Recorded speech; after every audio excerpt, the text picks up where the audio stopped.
So hello everyone, আসসালামু আলাইকুম। Hope you all are doing well. চলে আসলাম নতুন একটি ভিডিও নিয়ে। তো এটা ছিল ঢাকার লাস্ট ব্লগ আর কি। তো লাস্ট দিন আমরা সবার কাছ থেকে বিদায় নিয়ে বাসার উদ্দেশ্যে রওনা দিলাম। আমি চাঁদপুরের উদ্দেশ্যে রওনা দিয়েছি। তো আমরা সবাই একসাথে নৌকায় করে এখন লঞ্চ ঘাটে যাচ্ছি আর কি। আমার মামার বাসা কেরানীগঞ্জ থেকে নদী পার হয়ে যেতে হয়, তাহলে ভালো হয় আর কি। ব্রিজ দিয়ে যাওয়া যায়, বাট অনেক বেশি জ্যাম থাকে, তাই আমরা নৌকা দিয়ে পার হয়ে যাচ্ছি। তো আমাদেরকে লঞ্চ ঘাটে এসে নামিয়ে দিয়েছে আমার বড় মামি, আরেকটা মামি ছিল সাথে। তো দুইজনই আমাদেরকে লঞ্চে উঠিয়ে দিয়ে যায় এবং তাদের কাছ থেকে বিদায় নিয়ে আমরা রওনা হয়েছি। তো অনেক দিন পর সাজতা বা সোয়াদ, বড় মামা, মামি, বৌমা সবার কাছ থেকে বিদায় নিতে খুবই খারাপ লেগেছিল। তো অনেক দিন একসাথে থেকেছি, অনেক বেশি এনজয় করেছি আমরা। তো তাদেরকে অনেক দিন পরে পেয়ে অনেক বেশি ভালো লেগেছে। তো বিদায় নিতে আসলে অনেক বেশি খারাপ লেগেছে, বাট বিদায় তো নিতে হবেই। বাট ব্যাপার না, আরও কয়েকদিন পর ইনশাল্লাহ দেখা হবে খুব তাড়াতাড়ি। তো সেই ভিডিওগুলো আমি সামনে আরও সুন্দরভাবে আপনাদের সাথে শেয়ার করব।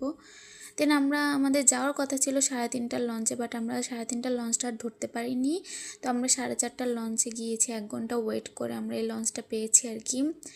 দেন বলতে বলতে আমাদের লঞ্চ ছেড়ে দিয়েছে এবং আমরা চাঁদপুরের কাছাকাছি এসে পড়েছি। তো নিজের শহরের কাছে এসে অনেক বেশি ভালো লাগছে, একটা শান্তি কাজ করছে। ঢাকা শহরে তো অনেক বেশি জ্যামজট, এরকম তো আমরা বেশি একটা দেখি না। আমাদের চাঁদপুর শহর হচ্ছে মফস্বল, এখানে বেশি একটা জ্যামজট থাকে না। ছোটোখাটো একটা শহরে থাকি আমরা আর কি। তো এখানে থাকতে আমরা স্বাচ্ছন্দ্য বোধ করি, তো এখানে তেমন একটা কমফোর্ট না। বাট অনেক দিন পর সবার সাথে দেখা হয়ে খুবই ভালো লেগেছে। সামনে ঈদে তা আরও দেখা হবে সবার সাথে, খুব মজা হবে ইনশাল্লাহ। তো এই তো আমরা চাঁদপুর ঘাটে চলে এসেছি। তো আমরা সবার শেষেই নামবো, কারণ অনেক বেশি ভিড় থাকে। তো এই ভিড় দিয়ে লাগেজ নিয়ে নামা অনেক বেশি কষ্টকর হয়ে যায়। তো লঞ্চটা ভিড়ার কিছুক্ষণ পরে আমরা নেমে যাব। তো অনেক বেশি ভালো লাগছে। তো আমরা ইগলে করে এসেছিলাম। এই লঞ্চটা খুবই ভালো ছিল, বাট সন্ধ্যা হওয়াতে আমরা পুরো লঞ্চটা আর ঘুরতে পারিনি। কেবিনে বসে সখিনী বসেছিলাম। দেন আমরা সবাই বের হয়ে গেলাম, এখন আমরা বাসার উদ্দেশ্যে রওনা দেবো আর কি। তো আম্মু, আমার ছোটো বোন সামনে হাঁটছিল, আমি পিছনে থেকে ভিডিওগুলো ক্যাপচার করলাম যাতে আপনাদের সাথে শেয়ার করতে পারি।